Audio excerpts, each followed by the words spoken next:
I'm Roger Gould, the creative director of our theme parks group at Pixar Animation Studios, collaborating with Imagineering wherever our stories show up at the parks around the world.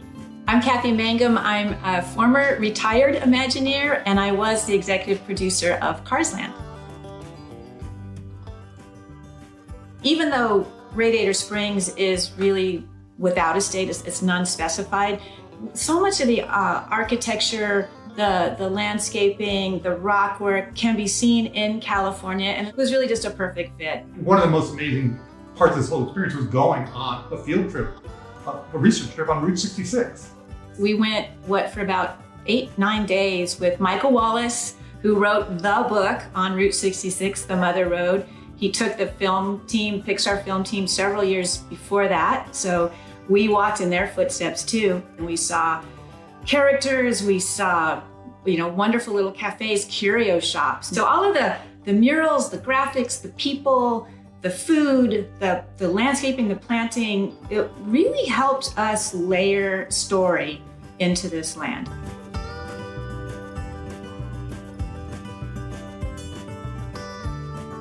The world of Cars is a little bit of an oversized world because a door is the size of a garage door, right? Because cars are big. And so everything in the movie is a bit overscale. And that was one of the first decisions we came to with your team, was figuring out, okay, how do we scale these buildings down a little bit from what in the movie is a real world scale? There was just a coziness, a comfort for people to feel like they belonged in those buildings. When you're designing an attraction, you have to really boil it down to the essence of it. What is the emotional story you're trying to tell? What are those beats? And where do you want the guest to really be focused at every moment? And that's really, I think, Radiator Springs Racers, I think we're all so proud of it because it really is that synthesis of just great Imagineering storytelling and capturing the essence and emotion of the movie.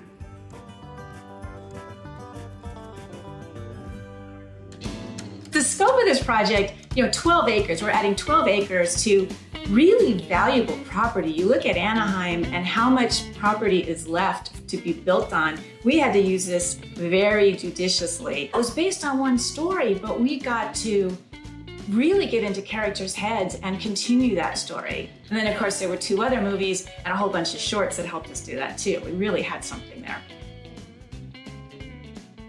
We were literally standing in the land under construction, and the sun was going down, and there was just a feeling, well, that's that moment in the movie, that shaboom moment.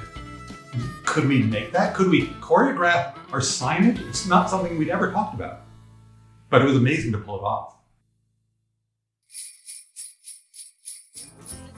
We already knew that the holidays needed to be a special time in Cars Land.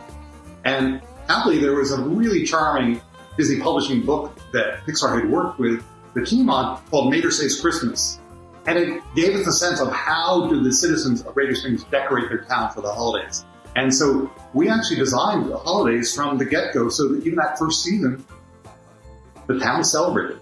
What I love about the holidays, some of the decor for the holidays and the decors in the land, is a lot of times it is that secondary read. The first thing you see is a snowflake, but then you start to take it apart and you realize it's a bunch of wrenches. So it's got that secondary Cars read, and I think it's so clever. I can't end up talking about the building of Cars Land without talking about just the joy of the collaboration between everyone at Pixar Animation Studios and Walt Disney Imagineering. It was, there is no greater compliment for a filmmaker or a studio than Imagineering calling and say, we want to create something in the parks based on it. And in this case, it wasn't just a little thing. It was this entire land, and everyone who worked on the film put so much passion into that. We're so honored by the passion and commitment that the Imagineers put into bringing this world to life.